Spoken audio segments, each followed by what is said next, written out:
আসসালামু আলাইকুম। প্রবাসী বীর মুক্তিযোদ্ধাদের জন্য থাকছে সুখবর, জানবো আজকের এই ভিডিওতে। তবে আপনি যদি যুদ্ধের জীবন চ্যানেলে নতুন হয়ে থাকেন, চ্যানেলটা অবশ্যই সাবস্ক্রাইব করবেন, পাশেই থাকবেন। প্রবাসে থাকা বীর মুক্তিযোদ্ধাদের জন্য নতুন করে চিন্তা ভাবনা করছে বর্তমান সরকার। বর্তমান সরকারের মুক্তিযুদ্ধ বিষয়ক মন্ত্রী আহমেদ আজম খান সংসদে বলেছেন, প্রবাসে থাকা বীর মুক্তিযোদ্ধাদের জন্য নেওয়া হচ্ছে বিভিন্ন উদ্যোগ, যার মধ্যে প্রথম পর্যায়ে রয়েছে ডিজিটাল সনদ ও স্মার্ট আইডি কার্ড। প্রবাসে থাকাকালে বীর মুক্তিযোদ্ধা অনেকেই এখনো পর্যন্ত ডিজিটাল সনদ বা স্মার্ট আইডি কার্ড পাননি।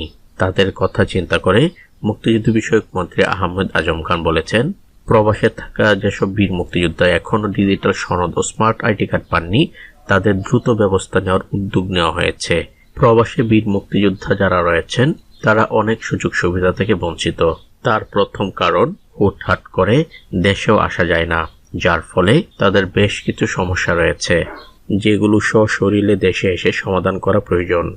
জাতীয় সংসদে মুক্তিযুদ্ধ বিষয়ক মন্ত্রী আহমেদ আজম খান বলেছেন, প্রবাসে থাকা মুক্তিযোদ্ধাদের ডিজিটাল সনদ ও স্মার্ট আইডি কার্ড দ্রুত সরবরাহের ব্যবস্থা নেওয়া হচ্ছে। প্রবাসে থাকা বীর মুক্তিযোদ্ধা এবং তার পরিবারবর্গ ডিজিটাল সনদ ও স্মার্ট আইডি কার্ডের পাশাপাশি অন্যান্য সুযোগ সুবিধা সহজ উপায়ে পায়, সে ব্যাপারেও কাজ করছে মন্ত্রণালয়। মন্ত্রণালয় এক বিশ্বস্ত সূত্র জানিয়েছে, প্রবাসে যে সকল বীর মুক্তিযোদ্ধা এবং তাদের পরিবারবর্গ রয়েছে তাদের তালিকা তৈরির কাজ চলছে। তাদের তালিকা পুঙ্খানুপুঙ্খভাবে যাচাই বাছাই হচ্ছে। সেখান থেকে প্রকৃত বীর মুক্তিযোদ্ধাগণ যারা রয়েছেন, অগ্রাধিকার ভিত্তিতে তাদের ডিজিটাল সনদ ও স্মার্ট আইডি কার্ড দেওয়ার পরিকল্পনা করছে বর্তমান সরকার। প্রবাসী বীর মুক্তিযোদ্ধারা অনেকদিন থেকেই এই সুযোগ সুবিধা থেকে বঞ্চিত। বিশ্বস্ত সূত্র নিশ্চিত করেছেন যে খুব দ্রুত সময়ের মধ্যেই প্রবাসে থাকা বীর মুক্তিযোদ্ধাদের ডিজিটাল সনদ ও স্মার্ট আইডি কার্ড হস্তান্তর করা হবে।